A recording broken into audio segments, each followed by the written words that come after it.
જમ્મુ કાશ્મીરના પહેલગામમાં આતંકી હુમલાની ઘટના બાદ શ્રીનગરમાં વડોદરાના 23 પ્રવાસીઓ ફસાઈ ગયા હતા. તેઓને પરત લાવવા માટે સાંસદ ડોક્ટર હેમાંગ જોશી દ્વારા સતત પ્રયત્નો કરવામાં આવ્યા હતા, જેના ફળ સ્વરૂપે આજે 23 જેટલા યાત્રીઓ વડોદરા આવી પહોંચ્યા હતા અને પ્રવાસીઓ તથા તેમના પરિવારોએ રાહતનો શ્વાસ લીધો હતો. કાશ્મીરમાં ફસાયેલા લોકો વડોદરા પરત ફર્યા હતા, જેમાં સુરત અને અંકલેશ્વરના યાત્રીઓ પણ પરત ફર્યા છે. વડોદરા રેલવે સ્ટેશન પર ભાવુક દ્રશ્યો જોવા મળ્યા હતા. લોકોની આંખોમાંથી આંસુ જોવા મળ્યા હતા. પરત ફરેલા યાત્રીઓએ મુખ્યમંત્રી ભૂપેન્દ્ર પટેલ, પ્રધાનમંત્રી નરેન્દ્ર મોદીનો આભાર વ્યક્ત કર્યો હતો. ગુજરાત સરકારે યાત્રીઓની ટિકિટનો પણ ખર્ચ ઉઠાવ્યો હતો. દર 10 મિનિટે તેમના ખબર અંતર પૂછવામાં આવતા હતા. વડોદરા અને ગુજરાત હેમખેમ પરત આવતા યાત્રીઓ અને પરિવારજનોએ હાશકારો અનુભવ્યો હતો. રેલવે મારફતે આવી પહોંચેલા યાત્રીઓએ જણાવ્યું હતું કે એમને કોઈ તકલીફ નથી પડી. અમારે પહેલગામ જવાનું હતું, પરંતુ અમે માંડી વાળ્યું હતું. આતંકવાદીઓની પ્રવાસીઓ ઉપર નજર હતી. કાશ્મીર અને આર્મીવાળા સારા છે. સરકારની એટલી ચૂક કે પ્રવાસી હોય ત્યાં સિક્યોરિટી આપવી જોઈએ તેવી અમારી માંગ છે. જ્યાં બંદોબસ્ત ના હોય ત્યાં પ્રવાસીઓને ના મોકલ્યા. શ્રીનગરમાં હતા. શ્રીનગરથી જમ્મુ કાશ્મીર 500નું ભાડું ખર્ચીને આવ્યા હતા.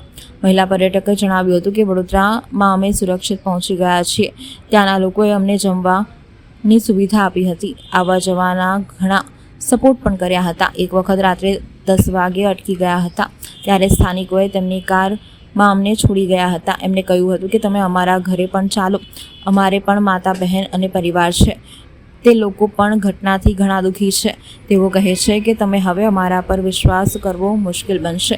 આતંકી હુમલાની ઘટના બાદ અમે ડરી ગયા હતા. ત્યાં કરફ્યુ લાગી ગયા હતા. અમે અમારી હોટલમાં સુરક્ષિત હતા. રૂપિયા 25,000 ખર્ચીને જમ્મુ આવ્યા હતા. ત્યાંના લોકો ખૂબ સારા છે. અમને ઘણો સપોર્ટ કર્યો હતો. જમવા અને રહેવા માટે તેઓ બોલાવતા હતા. અમારા સંતાનો ચિંતા કરતા હતા.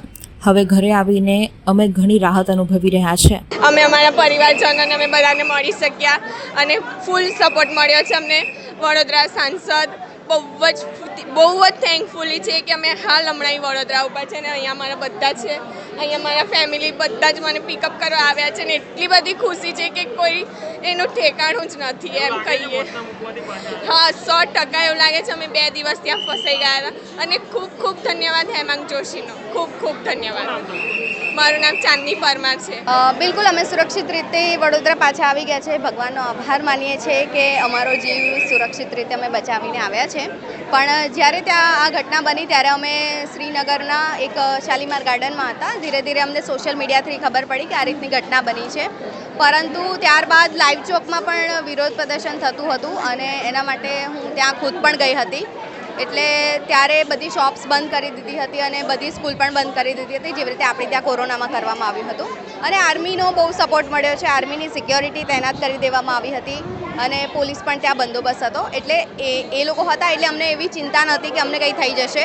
પણ એમના સપોર્ટ અમને બહુ મળ્યો છે અને ત્યાંના સ્થાનિકોનો પણ સારો એવો સપોર્ટ હતો.